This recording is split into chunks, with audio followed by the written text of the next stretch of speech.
teman-teman, penikmat cerita horor dan seram dimanapun kalian berada. Jumpa lagi bersama Mimin Spesial Horor. Seperti biasanya, hari ini Mimin akan kembali membawakan sebuah cerita horor yang kali ini berjudul Pesan Horor dari Mereka, dari akun Twitter Simple Man. Bercerita tentang teror horor korban kecelakaan. Buat kalian yang sudah tidak sabar, langsung saja fokus mendengarkan ceritanya. Selamat menyimak dan salam horor.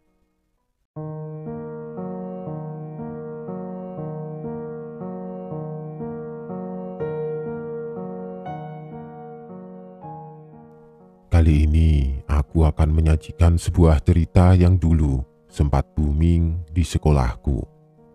Mungkin bukan hanya sekolahku, lebih tepatnya semua sekolah di kotaku. Tentang sebuah cerita yang masih terpatri dalam ingatanku tentang kehadiran mereka yang nyata adanya. Seperti yang aku katakan, cerita ini dulu hampir diketahui semua anak sekolah. Mungkin ada pesan yang ingin disampaikan dalam cerita ini, sehingga cerita ini sangat cepat tersebar. Pesan itu adalah, kami ada. Dan aku akan menceritakannya dari sudut pandangku sebagai dia. Dia yang mengalami semuanya, sehingga pesan ini bisa sampai kepada kalian. Dia adalah aku. Mereka memanggilku dengan nama Dayuh, dan dari sini mari kita memulai peranku sebagai Dayuh. Yuh, pulang yuk, mumpung belum larut, kata teman ngajiku Pandu. Aku memandang ke langit. Dari ubin langgar yang dingin di sana, langit sudah menghitam. Dengan cepat, aku bereskan peralatan belajarku, memasukkannya ke dalam kresek. Setelah mencari di mana sandalku berada, dengan cekatan, aku menyusul Pandu yang sudah berjalan cepat menelusuri jalan setapak persampingan sawah. Susah memang tinggal di desa pelosok. Untuk belajar pun harus pergi ke balai desa, karena hanya di sana lampu terang benderang. Tidak seperti di rumah, listrik saja belum pasang. Bukan cuma aku, namun hampir semua rumah. Jarang ada yang pasang, karena mahalnya biaya. Namun mataku teralihkan pada Pandu yang berjalan semakin cepat, nyaris seperti berlari. Aku pun mengikutinya dengan langkah cepat juga. Jangan cepat-cepat kalau jalan, kataku setengah berteriak. Pandu masih berjalan cepat seakan dikejar sesuatu. Kemalaman kita yuk, biar cepat sampai rumah. Takut aku kalau lewat kebun kelapa. Kebun kelapa Cak Sambun. Iya. Ada apa di situ kok takut? Kataku bingung. Anak ini memang tidak pernah dengar ya. Pandu berhenti. Ia melotot sembari berbisik di telingaku. Kemarin ada yang lewat situ. Ada suara memanggil. Tahu dari mana suara itu terdengar? Aku cuma menggelengkan kepala. Dari atas pohon kelapa. Dan tahu apa yang memanggil? Tanya Pandu. Aku terdiam cukup lama memproses ucapan Pandu yang masih menunjukkan ekspresi ngeri. Memang apa? Pandu meminta aku mendekatkan telinga lebih dekat. Di atas ada. Pandu terdiam lama. Kemamang, aku mengerutkan dahi, mencerna ucapannya lagi. Tidak ada yang tidak mengenal nama itu. Kemamang. Namun bukan nama itu yang ditakuti. Jarang orang takut dengan kemamang. Yang mereka takutkan bahkan bukan itu, melainkan siapa pemilik kemamang itulah yang ditakuti oleh orang. Ada janggor hitam. Pandu mengangguk. Makanya ayo cepat, ucap Pandu. Setengah berlari aku pun mengikutinya. Sebenarnya hal seperti ini sudah sering terdengar di desa ini. Mulai dari kemamang, binatang berwujud api, janggor ireng yang menyerupai wujud manusia dengan kulit hitam, sampai kuntilanak, bahkan pocong. Namun aku tidak pernah percaya akan hal itu. Tidak, bahkan sampai saat ini semua hanya mitos belaka. Mitos yang dibuat agar anak-anak tidak bersikap nakal. Mitos untuk membuat orang kemudian percaya dan menjadi takut. Mitos yang ada dibuat sebagai penghantar pesan dengan tujuan yang tidak diketahui. Namun, semua berubah ketika aku meninggalkan desa ini. Aku masih ingat bagaimana Pandu mengantarku sampai ke stasiun. Bagaimana aku mengucapkan salam perpisahan dan kami tidak pernah bertemu lagi. Di kota, bapak yang seorang PNS mendapat rumah dinas baru. Semua itu merubah ekonomi keluargaku sejak bapak naik pangkat. Aku tentu harus siap dengan gaya hidup yang baru. Punya sekolah baru, punya teman baru, bahkan pada hari itu seolah menjadi titik dari semua hal baru yang aku miliki, di mana ibu melahirkan seorang anak perempuan, adikku, Hanif. Di hari pertama sekolah, aku banyak mendapatkan teman baru.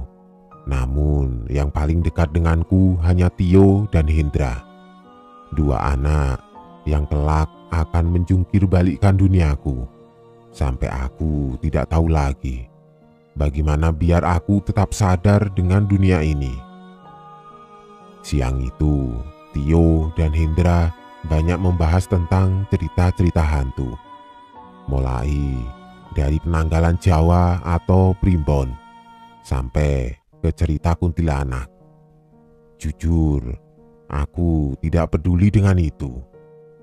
Semakin lama, cerita itu terus-menerus terdengar di telingaku sampai aku akhirnya muak dan mengatakan bahwa tidak ada yang namanya kuntilanak, tidak ada yang namanya hantu, apalagi percaya pada penanggalan Jawa.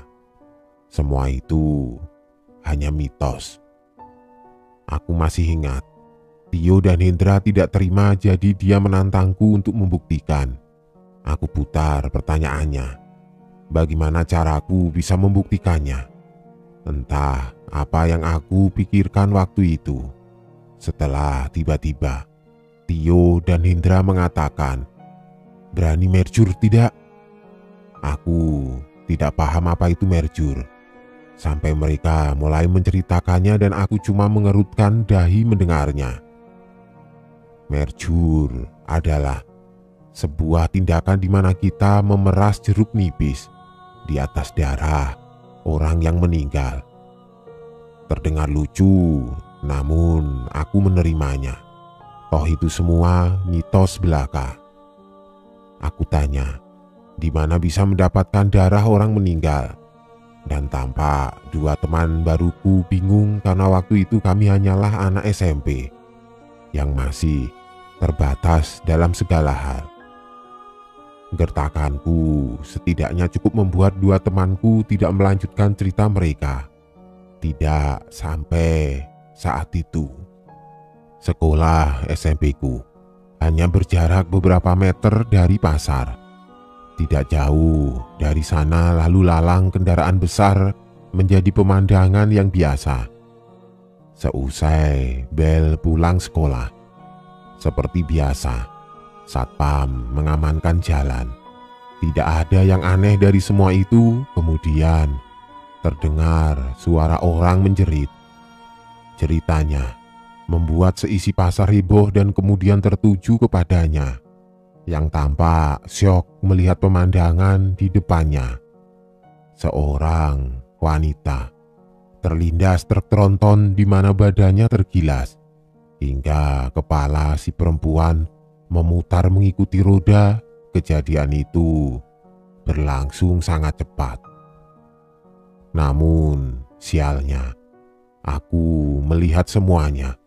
Melihat bagaimana wajah wanita itu kepalanya tersangkut di sela antara roda dan kap dalam ban. Rambut panjangnya melilit bagian bawah mobil dengan darah yang tercecer di sepanjang jalan. Aku syok, diam, mematung. Selang beberapa lama, insiden itu menimbulkan kehebohan yang tidak terkendali. Semua anak SMP bahkan memenuhi jalan hanya untuk sekedar melihat pemandangan naas itu.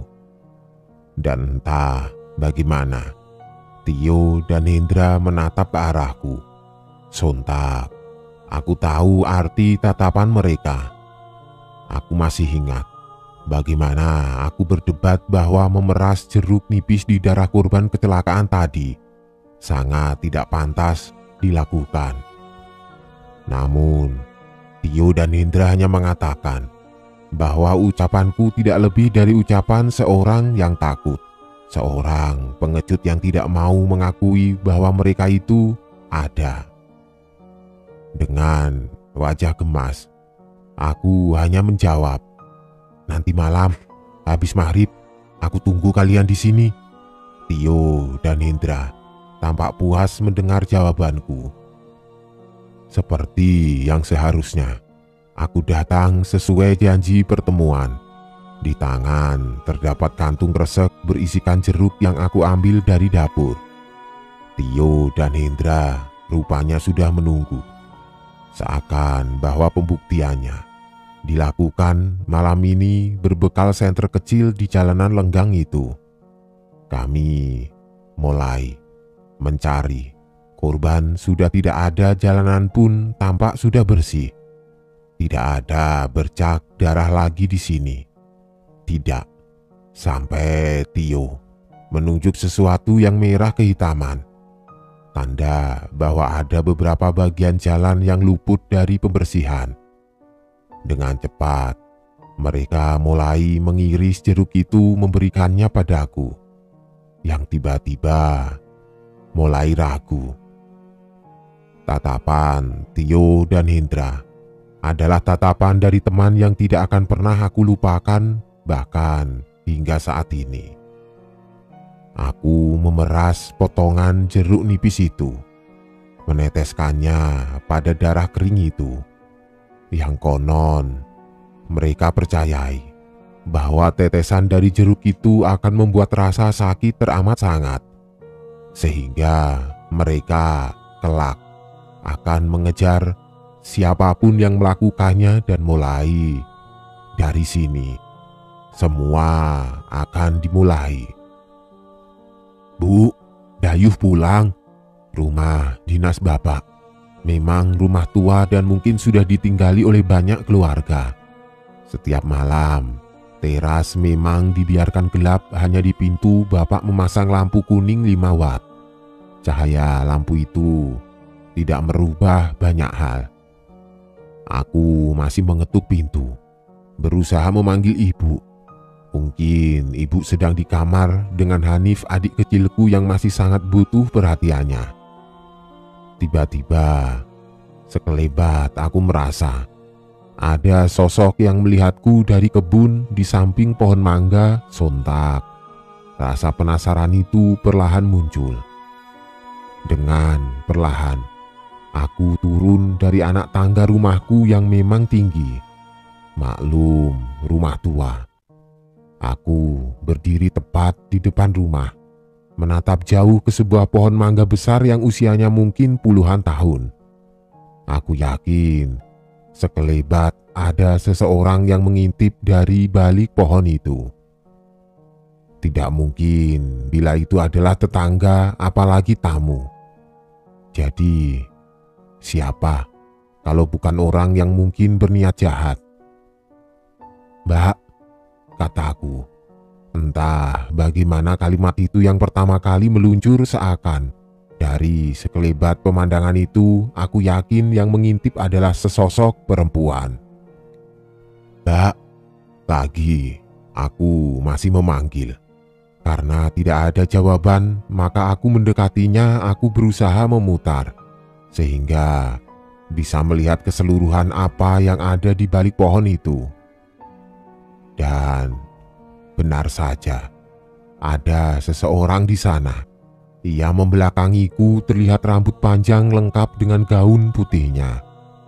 Aku tidak pernah berpikiran aneh-aneh, yang jelas aku yakin itu orang yang entah mau apa, berdiri di bawah pohon mangga di depan rumahku. "Mbak," masih berusaha aku panggil. Namun ia hanya diam, mematung seakan tidak mendengar panggilanku si pemilik rumah. Namun tidak bisa aku pungkiri bahwa kecurigaan selalu ada, dan entah perasaan berdebar macam apa di mana aku ditempatkan di posisi yang seakan aku terancam oleh sesuatu yang tidak aku pahami. Namun situasi itu berlangsung sangat cepat, terutama saat aku terperanjat ketika seseorang mencengkram bahu dan memutarku untuk bisa melihat siapa yang melakukan itu. "Ibu," kataku. Aku bisa melihat wajahnya yang memendam marah.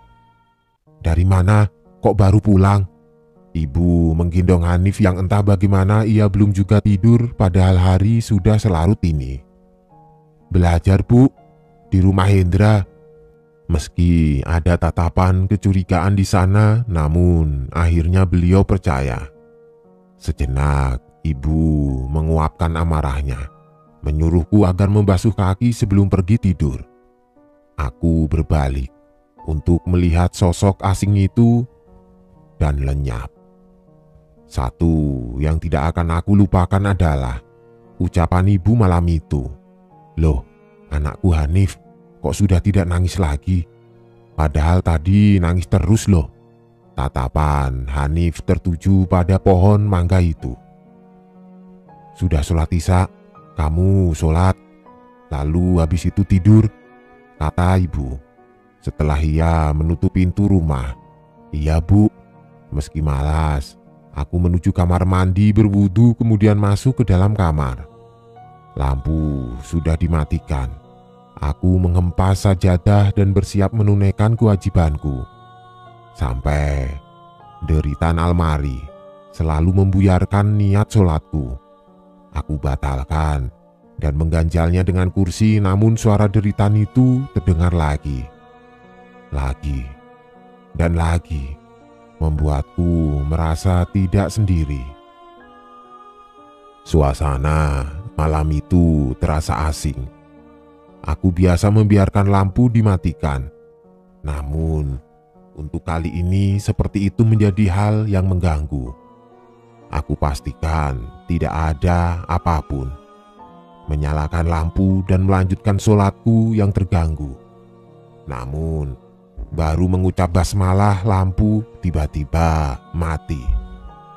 Meski matinya lampu membuat aku terkejut, namun aku memaksakan melanjutkan sholat. Dan terlihat bayangan seseorang melewati jendela kamarku. Aku terhentak untuk sesaat, memejamkan mata dan tetap memanjatkan bacaan sholat. Apa yang aku lihat, apa yang aku rasakan, hanyalah segelintir perasaan paranoid dari apa yang aku lakukan tadi. Jadi, aku menolak untuk percaya, maka aku memaksakan sholat. Tepat ketika aku bersujud, terasa ada sosok asing sedang asik duduk di atas ranjang tidur tepat di sampingku sholat. Perasaan tidak enak itu terus berlangsung sampai akhir ketika aku mengakhiri sholatku. Tidak ada siapapun di sana. Hanya aku sendiri yang masih tidak habis pikir bagaimana bisa aku separanoid ini Puncak kegelisahan ini adalah ketika terbangun dari tidur di mana hari masih sangat gelap. Karena haus, aku pergi ke dapur untuk sekedar menghilangkan dahaga.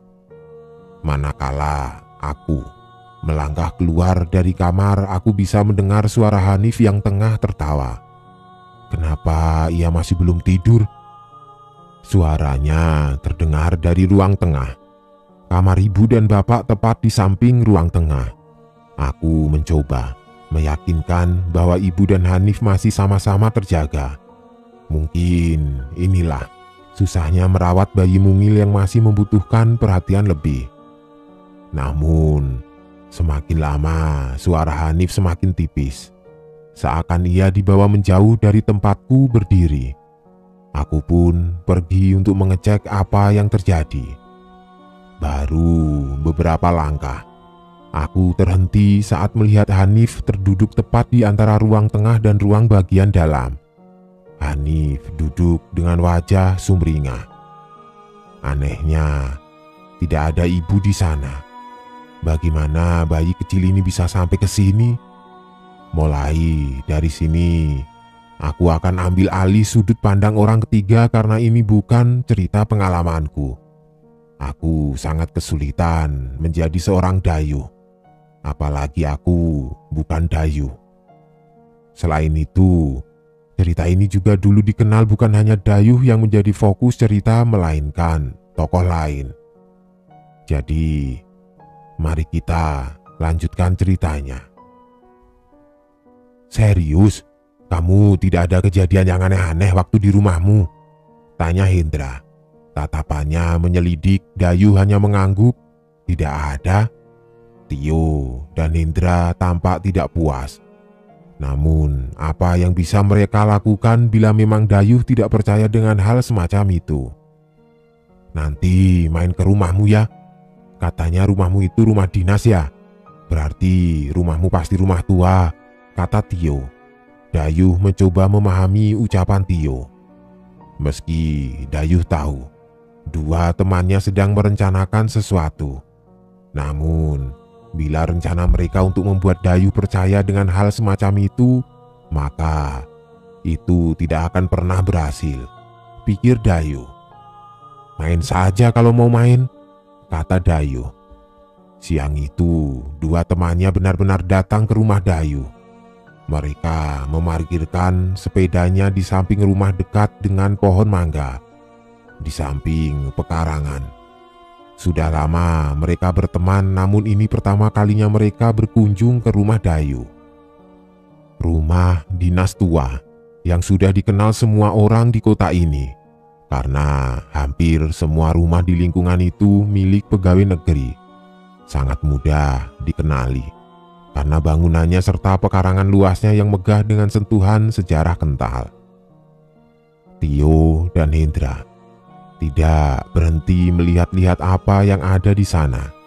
Mulai pagar besi tua berkarat di setiap rumah, pohon-pohon besar dengan banyak varian tumbuhan dan bunga, membuat mereka bertanya-tanya, apakah rumah sebesar ini tidak menyimpan hal menakutkan di dalamnya.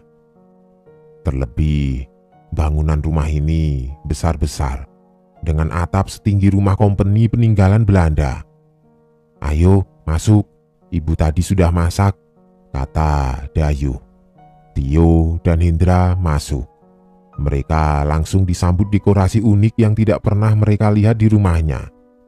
Guci besar, dengan bingkai foto Dayu dan keluarga serta foto-foto tua hitam putih. Yang kata Dayu adalah properti pemilik rumah dulu yang tidak dibawa. Beberapa milik pemerintah kota yang memang tidak boleh diambil atau dibuang. Dayu mengajak Tio dan Hendra pergi ke dapur. Mereka melewati lorong rumah yang memang besar dan panjang dengan daun pintu di sana-sini. Sebelum melewati kamar Dayu, mereka melewati kamar orang tuanya. Saat itu Hendra tanpa sengaja melirik daun pintu yang terbuka.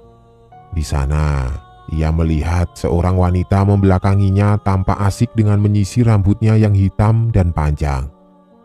Ia duduk bersila, hanya menampilkan visual dari gaun putih yang tampak familiar.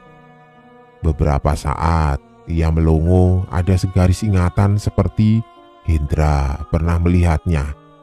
Namun samar-samar ia melupakannya.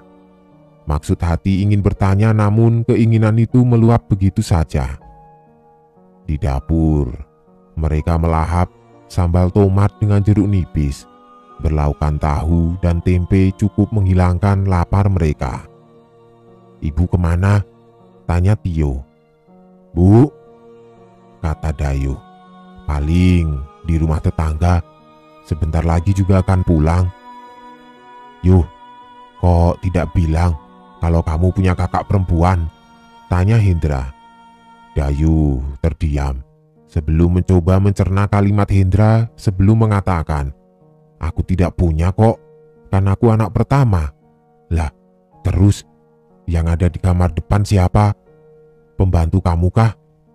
"Bibi," Dayu menggeleng. "Di sini aku tinggal sama ayah, ibu, sama Hanif. Tidak ada bibi." "Kamar depan mana?" "Yang kamar depan itu loh," Hendra memberitahu. "Oh, itu kamar orang tuaku. Tapi tadi aku melihat ada perempuan menyisir rambut di sana." Hendra mencoba meyakinkan. Ucapan Hendra membuat Dayu kebingungan.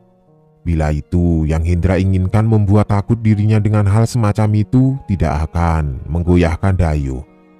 Maka saat itu juga Dayu mengajak Hendra dan Tio memeriksanya. Ketika sampai di kamar orang tua Dayu, Dayu membuka pintu itu perlahan. Ketika pintu berderit terbuka, mereka tidak melihat siapapun yang dimaksud Hendra tadi. Kosong. Tidak ada siapapun di sana. Hanya kamar berisikan ranjang yang ditutup tirai dengan daun jendela terbuka. Selain itu, tidak ada apapun kecuali perabotan yang umumnya ada di kamar. "Jangan begitu toh, kalau bercanda jangan keterlaluan," kata Dayu, mencoba menyampaikan ketidaksukaannya dengan apa yang Hendra katakan. Hendra hanya diam. Sesekali ia melirik ke arah Tio yang sepertinya percaya dengan ucapannya. Namun karena Dayu sudah membuktikan ucapannya membuat Hendra tidak berkutik. Siang itu mereka kemudian masuk ke dalam kamar Dayu mencoba melupakan apa yang baru saja terjadi. Sesaat setelah mereka masuk ke dalam kamar Dayu, Tio dan Hendra berpandangan lagi, menatap satu sama lain sebelum mengatakannya. "Berani sekali kamu, Yuh. Apa tidak salah penempatan ranjangmu ini?" ucap Tio. "Maksudmu?" kata Dayu penasaran. "Ini tempat tidurmu, kepala di utara, kaki di selatan. Sudah seperti orang yang mau dikuburkan. Apa tidak takut didatangi setan?" "Sudahlah, jangan percaya hal begituan lagi dong." Hendra dan Tio benar-benar sudah tidak bisa mengatakan apapun. Dayu, benar-benar Dayu. Seperti namanya, ia lebih keras dari batu kali atau batu sungai. Umumnya di Jawa, terutama Jawa Timur, menghindari posisi tidur untuk tidak menyerupai mayit atau jenazah, di mana posisi itu dapat mendatangkan kesialan yang mungkin ikut datang. Selain itu, posisi tersebut dianggap tidak lazim karena dipercaya memanggil mereka yang sudah meninggal. Sepanjang siang mereka mengobrol ke sana kemari, sembari bercerita apapun, sampai tiba-tiba tercetus sebuah ide untuk memainkan sebuah permainan yang dulu menjadi semacam euforia, menguji mental anak seumuran mereka. Jelangkung pensil, begitu anak-anak dulu memanggilnya. Meski awalnya menolak, Dayuh tidak bisa membuat kedua temannya menghentikan permainan konyol itu.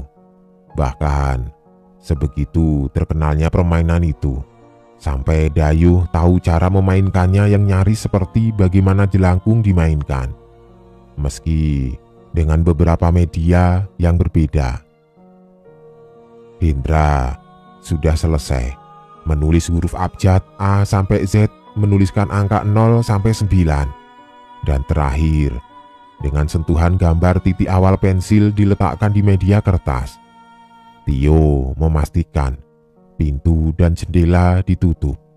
Sementara Dayuh memperhatikan kedua temannya seantusias itu dengan hal ini lagi. Hendra memanggil Dayuh dan Tio, meminta mereka memindahkan pensil dari satu tangan ke tangan yang lain. Di sana mereka diminta membaca salah satu kalimat yang tentu banyak dikenal oleh orang, memanggil mereka yang ada di sekitar kamar itu. Jai langkung, jai langset. Di sini ada pesta, pesta kecil-kecilan. Jai langkung, jai langset. Di sini ada pesta, pesta kecil-kecilan. Datang tak dijemput, pulang tak diantar. Jai langkung, jai langset. Meski mengganggu, Dayuh merasakan ada sentuhan mistis di saat ia mengucapkan itu.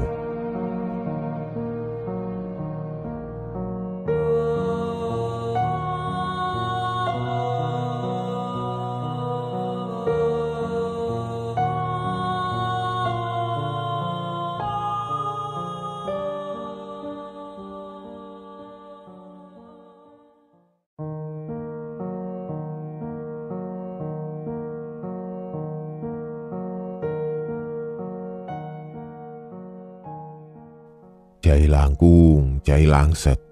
Di sini ada pesta, pesta kecil-kecilan. Jai langkung, jai langset. Di sini ada pesta, pesta kecil-kecilan.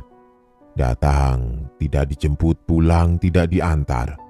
Jai langkung, jai langset. Meski mengganggu, Dayuh merasakan ada sentuhan mistis di saat ia mengucapkan itu.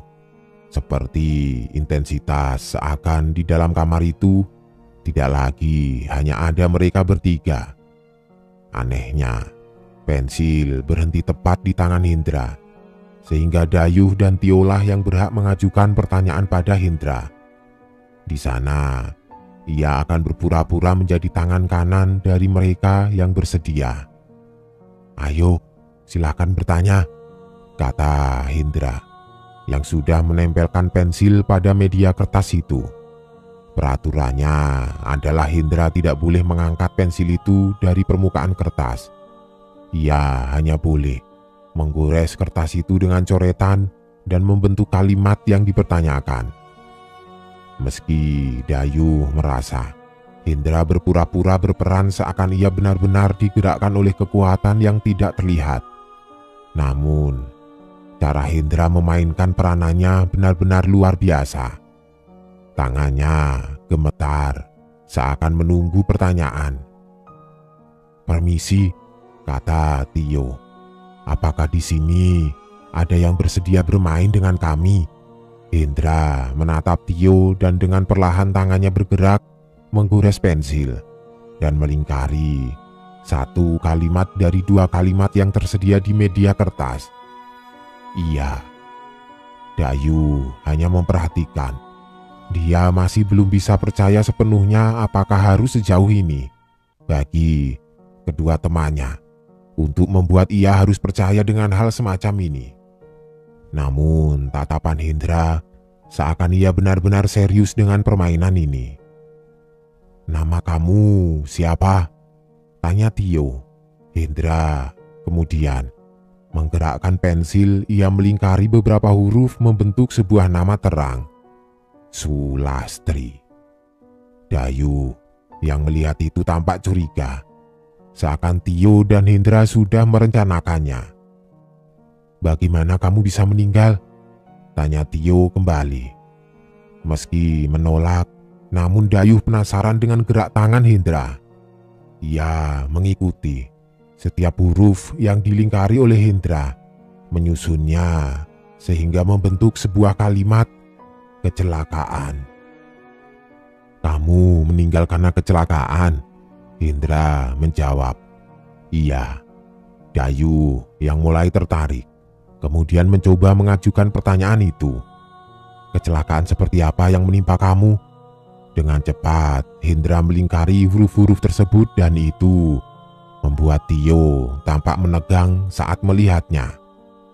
Anehnya, ekspresi Hendra yang awalnya tenang tiba-tiba menjadi pucat pasi seakan ia tidak tahu apa yang terjadi.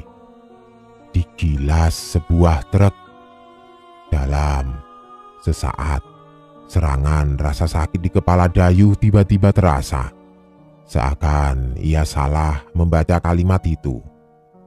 Sontak, Tio langsung menghentikan permainan dengan menghempaskan pensil itu dari tangan Hendra, sembari berujar dengan nada marah. "Caramu bercanda keterlaluan." Hendra yang sedari tadi diam, kemudian berujar dengan nada terbata-bata. Bukan aku." Siang itu diakhiri dengan Dayu yang tiba-tiba menjadi diam, seakan apa yang baru saja ia lalui tampak nyata. Meski Tio sudah menjelaskan awalnya itu hanya permainan iseng belaka, ada kejadian menarik. Saat Dayu membuka jendela dari rumah tetangganya, ia melihat ada yang mengintip dirinya dari balik sebuah tirai di jendela. Seakan ia menunggu momen ketika Dayu memergokinya sebelum sosok itu lenyap kembali dari balik tirai itu. Malam tiba lebih cepat. Dayu mengurung diri di dalam kamar. Ia masih kepikiran permainan teman-temannya. Meski akhirnya mereka mengaku hanya iseng belaka, namun nama dan bagaimana pertanyaan Dayu seakan improve dari Hendra. Namun yang menarik pikiran Dayu adalah sosok pengintip. Seakan sosok itu membuat pikiran Dayu melayang jauh. Di tengah pikirannya yang berkecamuk, tiba-tiba terdengar suara pintu diketuk. "Tok tok tok." "Yuh, keluar nak, ibu minta tolong ya." Dayu membuka pintu. Dilihatnya sosok ibunya, ia tersenyum sebelum menyampaikan keperluannya. "Ibu mau ke rumah tetangga sebentar. Si Hanif sedang tidur di kamar. Temenin sebentar ya." "Bisa kan nak?" ucap ibu. Sebelum melangkah pergi, Dayu pun masuk ke kamar, lalu menutup pintu. Dayu melihat Hanif, adik perempuannya. Ia tengah tertidur pulas di atas ranjang orang tuanya. Bapak belum pulang, mungkin lembur. Jadi di rumah hanya ada Dayu dan Hanif. Untuk membuang rasa bosannya, Dayu kembali ke kamar berniat mengambil buku pelajarannya. Sesaat sebelum menutup pintu kamar orang tuanya, Dayu sekilas melihat ada seseorang. Ia melintas begitu cepat, samar-samar membuat bulu kuduk berdiri. Namun Dayu menepisnya. Cepat-cepat ia ke kamarnya sendiri mengambil bukunya lalu kembali ke kamar orang tuanya. Namun aneh, manakala Dayu menyentuh handle pintu kamar orang tuanya yang seharusnya tidak terkunci, tiba-tiba terkunci sendiri. Seakan ada yang sengaja mengunci kamar orang tuanya. "Bu, ibu sudah pulang," teriak Dayu, berharap ibunya lah yang sudah mengunci pintunya. Namun hening, tidak ada jawaban apapun dari dalam kamar. Dayu masih mengetuk pintu. Lalu ia ingat Hanif sedang tidur, maka satu-satunya yang Dayu pikirkan adalah jendela kamar ibu. Meski terakhir Dayu melihatnya tertutup, mungkin ia bisa melihat apa yang sebenarnya terjadi. Dayu keluar. Ia harus memutar untuk sampai di jendela kamar ibu, yang tepat di samping petilasan rumah tetangganya. Gelap sekali, karena lokasinya yang dipenuhi tumbuhan serta pohon besar tidak ada cahaya yang cukup untuk menyinari tempat itu. Dayu mulai memanjat. Ia mencari pijakan kuat untuk kakinya sembari menahan keseimbangan. Dayu mencengkram jendela kayu di antara sela tempat angin masuk. Di sana, Dayu bisa melihat isi kamar ibunya. Meski tertutup tirai bening, Dayu masih dapat melihatnya dengan jelas.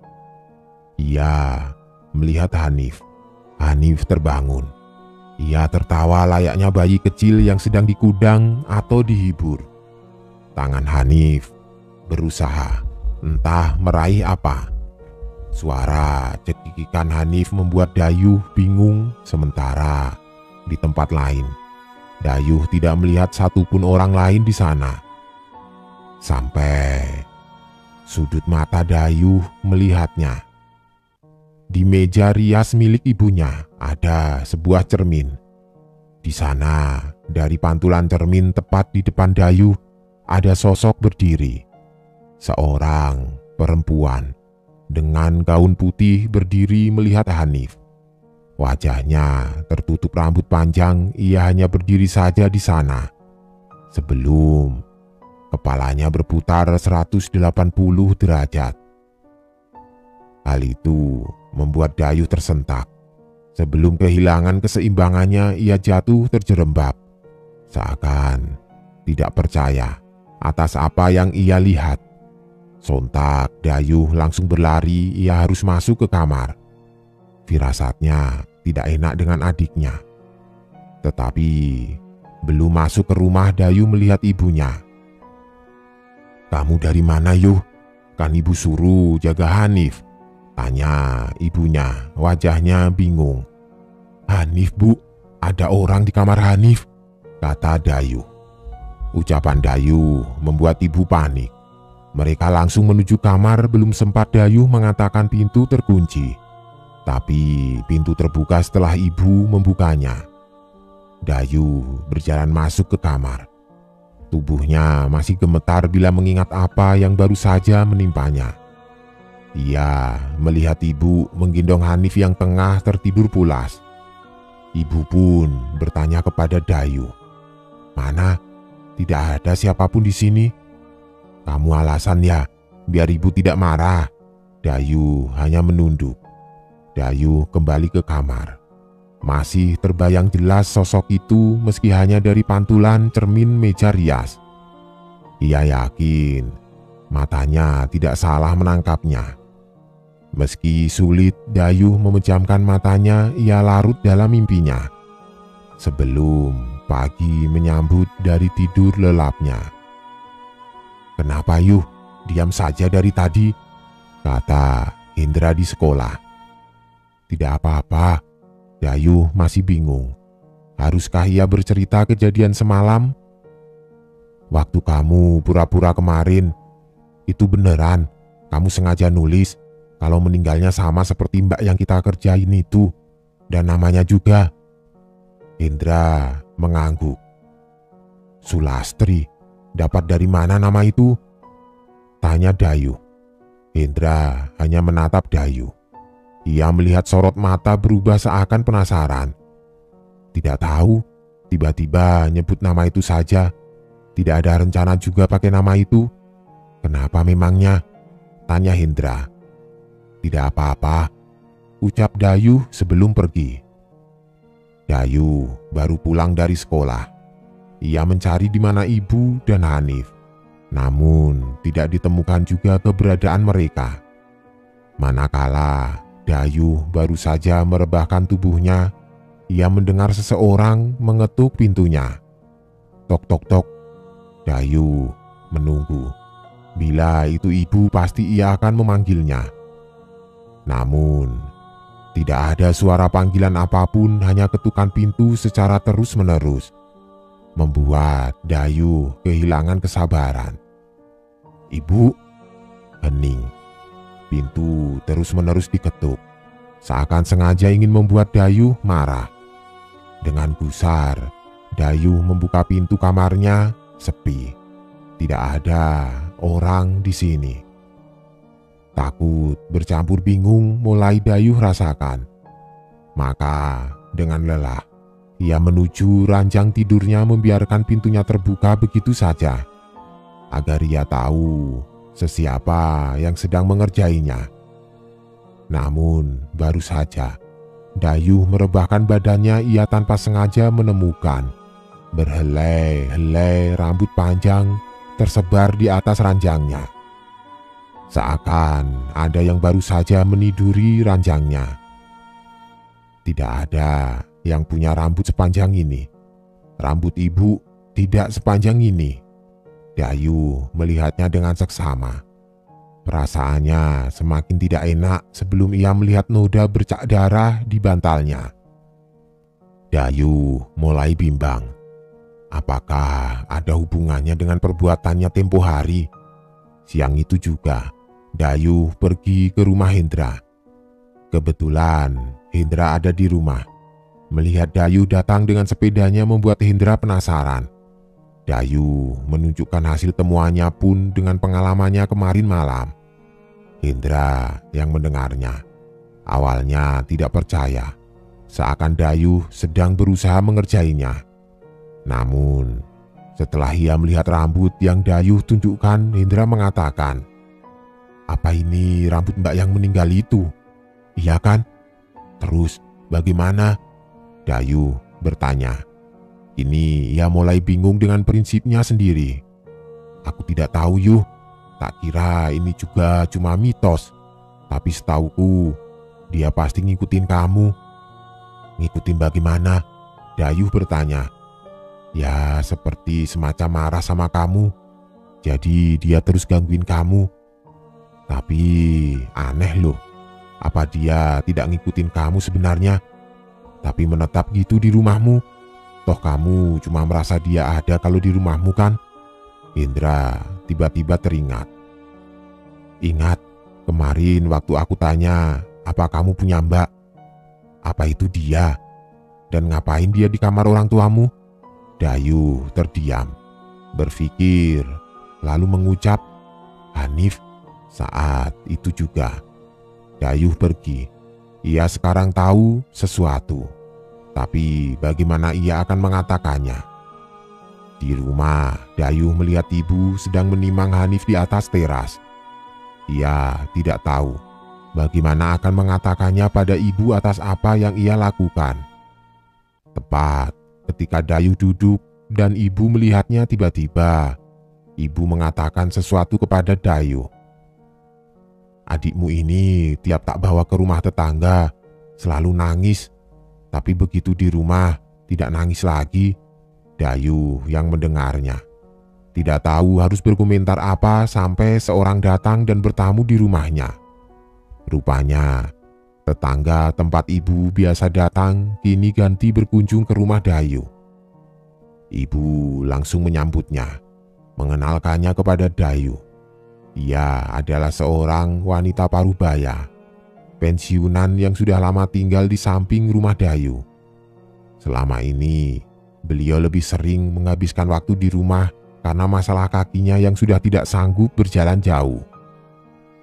Namun, hari ini ia sengaja datang karena ibu yang mengundangnya.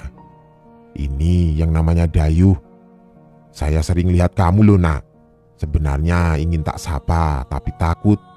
Kamu kan tidak kenal sama Bude." Wanita itu ramah. Wajahnya keibuan, ia duduk di samping Dayuh sebelum ibu pergi. Pergi ke dapur untuk mengambil minum. Saat tinggal mereka berdua, Dayuh merasa sungkan. Sekarang ia yakin sosok yang melihatnya tempo hari dari jendelanya pasti adalah dia. Tetapi Dayuh tidak ingin membicarakan itu. Sebelum, "Kamu takut ya sama Mbak Lastri yang sekarang mendiami kamarmu?" Kaget, Dayuh tampak terkejut. "Siapa Bude?" "Mbak Lastri," kata wanita itu sembari tersenyum tulus. "Siapa Mbak Lastri?" tanya Dayuh. "Harusnya Bude yang tanya. Kok bisa dia jauh-jauh cuma ingin nyamperin kamu? Obrolan mereka terputus manakala ibu muncul, membuat Dayu bertanya-tanya siapa wanita ini dan apa maksud ucapannya. Wanita itu menghabiskan sepanjang siang mengobrol dengan ibu. Sesekali ia tampak gemas melihat Hanif. Namun ada sorot mata di mana terkadang si wanita itu mencuri pandang pada Dayu. Seakan ucapannya berhasil membuatnya kebingungan. "Kalau ada waktu main lagi ya," kata si wanita pada ibu. Kemudian ia melihat Dayu yang dari tadi hanya diam saja. Dayu juga kalau mau main ke rumah Bude main saja. Mungkin Dayu mau tanya-tanya sesuatu. Rumah Bude terbuka lebar untuk Dayu ya. Si wanita itu pergi. Bingung saat matahari sudah terbenam, Dayu termenung menatap rumah Bude. Apa iya untuk tahu ia harus ke sana? Namun ucapannya siang tadi sudah cukup membuat Dayu paranoid dengan kamarnya sendiri. Mbak Lastri. Dayu mengulang nama itu. Tengah malam, Dayu terbangun. Ia terkaget mendengar suara Hanif. Dengan mimik wajah pucat, Dayu mencoba memasang telinganya. Benar, itu Hanif. Suara tawa cekikikannya terdengar dari luar kamar. Dengan pelan Dayu melangkah keluar untuk memeriksanya. Baru saja Dayu membuka pintu, sebuah bayangan di ruang tamu terlihat. Sosok yang tengah warawiri seperti tengah menimang bayi. Selain itu, sunyi sepi. Suasana itu mendukung, membuat Dayu mudah mendengar suara Hanif yang tengah tertawa. Selain itu, ada suara lain, suara lirih. Dayu terpaku, bersembunyi di belakang tirai di samping kamar orang tuanya. Sekat antara ruang tamu dan lorong rumah, Dayu melihat sosok bertelanjang kaki membelakanginya dan sedang menimang-nimang Hanif. Namun, ketika Dayu mengamatinya, sosok itu berhenti bergerak. Ia kemudian membungkuk perlahan, menurunkan Hanif, lalu kembali berdiri dengan tetap membelakangi Dayu yang penasaran. Dari balik sosok itu, Hanif merangkak mendekati Dayu. Suaranya beriak. Dayu langsung menyambutnya sebelum sosok itu lenyap hilang begitu saja. Tetapi aroma Hanif berbeda. Bukan aroma bedak bayi yang biasa ibu berikan, melainkan aroma bangkai dari darah yang campur aduk dengan bebauan anyir yang memuakkan. Ketika Dayu melihat Hanif yang ia peluk dengan kedua matanya, Dayu memekik berteriak saat sosok kecil itu tertawa tanpa wajah. Bapak dan ibu keluar. Wajahnya kaget melihat Dayu yang duduk dengan wajah pucat pasi. "Kamu kenapa, Yu?" tanya bapak. Di belakang ibu, Dayu melihat sosok dari wanita yang ia lihat tergilas remuk di dalam truk tengah melihatnya, tersenyum ke arahnya sebelum melangkah pergi. Sepulang dari sekolah, Dayu berhenti di depan sebuah rumah. Dari luar ia masih ragu. Namun, tekad yang sudah Dayu kumpulkan sejak tadi kini menyeruak. Seakan ia memang harus menemui wanita yang akrab ia panggil Bude. Benar saja, baru saja dibicarakan, Bude keluar menyambutnya. "Saya ambilkan minum dulu ya. Pasti banyak yang mau kamu ceritakan," kata Bude. Ia melangkah masuk ke dalam. Dayu melihat rumah Bude yang berbeda dari perkiraannya. Ada banyak sekali foto terpampang di sana. Namun, dari sekian banyak benda yang ada di sini, Dayu lebih tertarik terhadap mesin jahit yang ada di depannya. Mungkin setelah pensiun Bude membuka usaha jahit ini. Tidak ada yang spesial selain itu. Sampai akhirnya Bude keluar dengan membawa 2 gelas teh dan beberapa kaleng kue. "Mau cerita dari mana dulu? Bude siap mendengarkan," kata Bude. "Saya mau cerita tentang Mbak Lastri, Bude." Wajah Bude tampak tertarik. Seakan ia mendengarkan dengan serius meski ada ekspresi geli di wajahnya. Seakan itu bukan hal yang mengejutkan. Bude langsung mengatakannya. "Kamu apakan dia? Kok bisa sampai mengikuti kamu?" "Mengikuti bagaimana, Bude?" tanya Dayu. "Itu dia sekarang berdiri di belakang kamu," ucap Bude sembari menunjuk Dayu yang tengah duduk di sofa. Saya cuma bercanda," kata Bude lagi, mencoba mencairkan suasana. Dayu sudah tidak bisa bicara apa-apa lagi. "Jadi, kenakalan macam apa yang sudah kamu lakukan sama Mbak Lastri ini?